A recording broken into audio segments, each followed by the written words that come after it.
guys! Welcome back to my YouTube channel.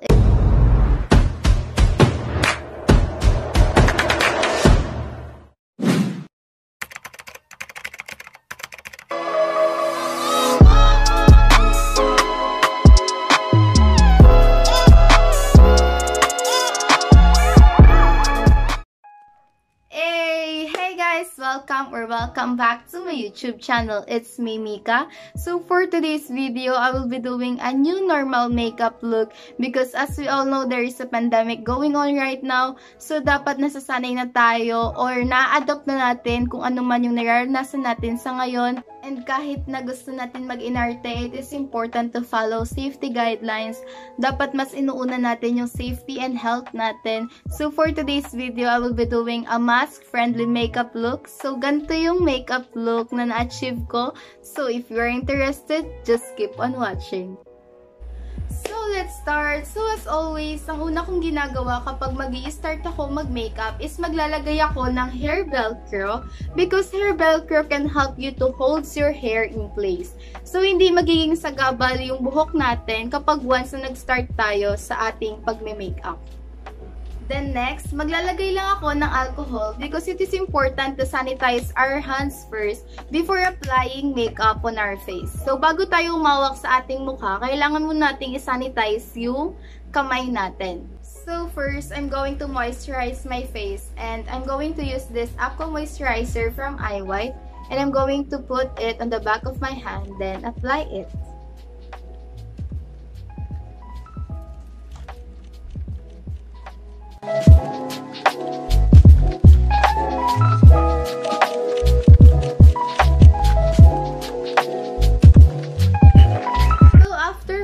Moisturize yung face ko, it is time to put concealer and I'm going to use Fit Me Concealer from Maybelline in the shade Sand.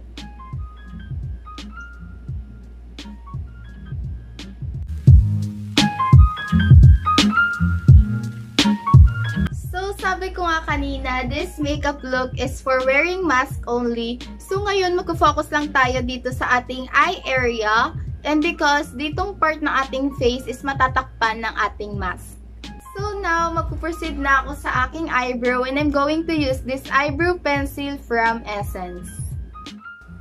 So, kung magtataka kayo guys, kung bakit hindi ko pa biniblend yung concealer ko, the reason why is because para talaga makonceal yung mga pimple marks and dark spots natin. So, habang magkikilay ako, i-stay ko muna yung concealer ko.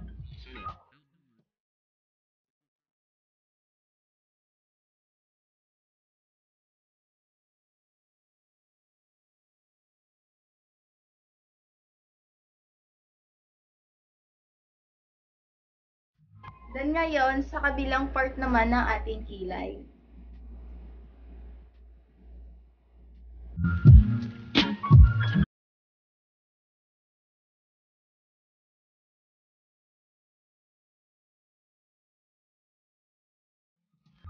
And now, we're going to put eyeshadow and I'm going to use Careline Play to Slay palette. I'm going to use this shade.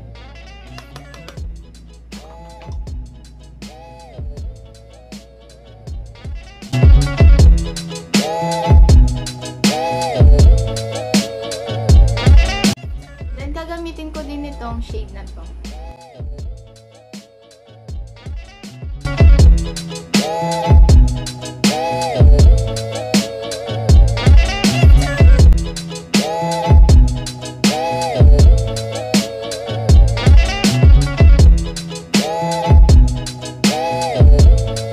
And now we're going to proceed to the other eye.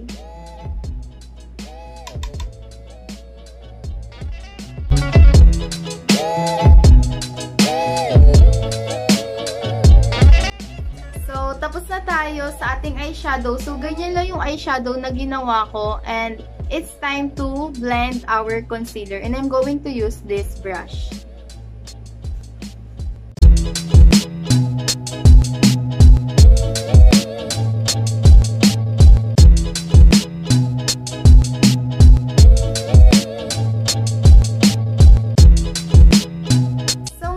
magmamascara na tayo and I'm going to use this mascara from Maybelline.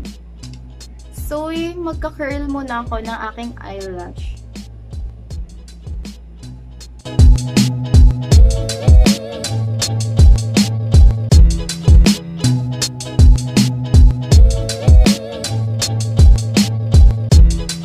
So, ganyan lang naman yung style ng eyes natin. Super simple, but para sa akin, super dramatic na siya tignan kasi hindi naman talaga ako naglalagay ng eyeshadow whenever nalalabas ako ng bahay. The reason why kung bakit naglagay ako ng eyeshadow ngayon is para mas buhay siya tignan or mas glowy siya tignan, lalo na kapag susuot tayo ng mask. So now, maglalagay na tayo ng blush and I'm going to use this Careline Multi-Pot in the shade Abracadabra. And this part tayo maglalagay ng blush on since ito lang naman yung makikita sa atin.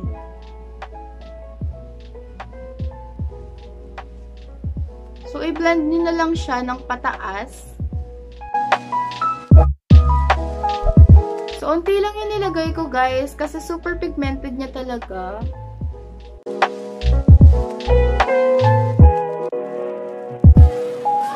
Now, maglalagay na tayo ng highlighter and I'm going to use this Careline Strobe Stick. So, ditong part lang tayo maglalagay ng ating highlighter. Para mas glowy tignan yung ating face.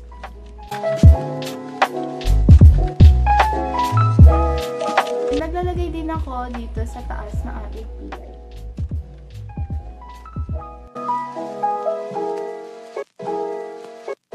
And guys, maglalagay din ako ng highlighter dito sa inner core ng aking eyes para mas maging buhay siya tignan.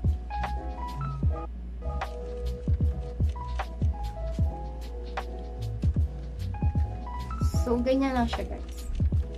So, ngayon guys, maglalagay lang ako ng powder and I'm going to use this pressed powder from Fit Me Maybelline. This is in the shade Natural Beige para maging transfer-proof yung makeup natin. Kasi diba ayaw natin ma-transfer yung makeup natin sa ating mask, right? So, maglalagay lang ako ng powder.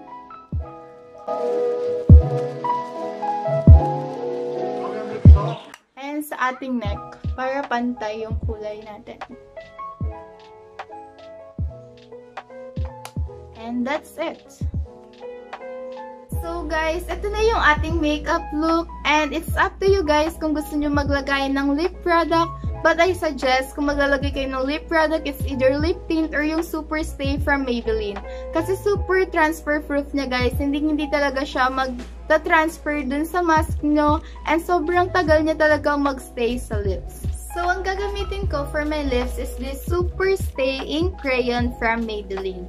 So, unti lang yung amount na ilalagay ko kasi super pigmented niya, guys. And super tagal niya talaga mag-stay sa lips.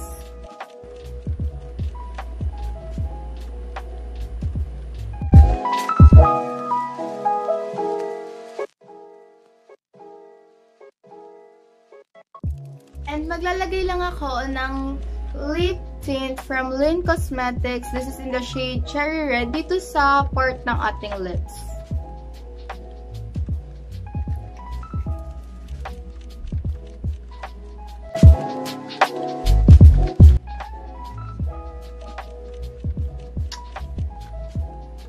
So guys, we're done. So ganito lang kasimple yung ating new normal makeup look. And now, tatanggalin ko lang itong hair velcro. Ayusin ko lang yung hair ko. And we're going to try wearing mask. So, ito-try natin kung ano yung magiging itsura natin kapag nagsuot tayo ng face mask. With this simple makeup look. So, let's try wearing a mask. So, ito yung mask na gagamitin ko.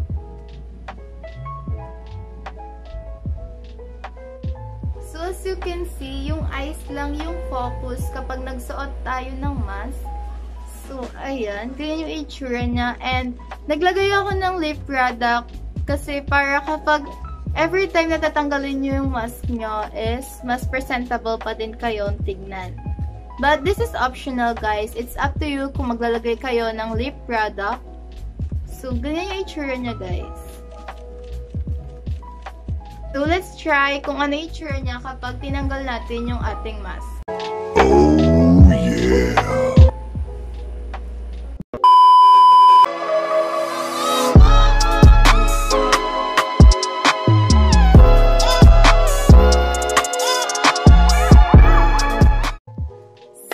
that's it for today's video. I hope you like watching my videos and I hope you learned something from this video. So kung bago ka pa lang sa YouTube channel ko, don't forget to subscribe and give a thumbs up and also click the notification bell button so whenever I post a new video, you will gonna be notified. And don't forget to comment down below for video suggestions. Stay safe everyone, don't forget to wear your mask, sanitize your hands, be safe, be healthy, and God bless you. See you in my next vlog. Bye! Mwah!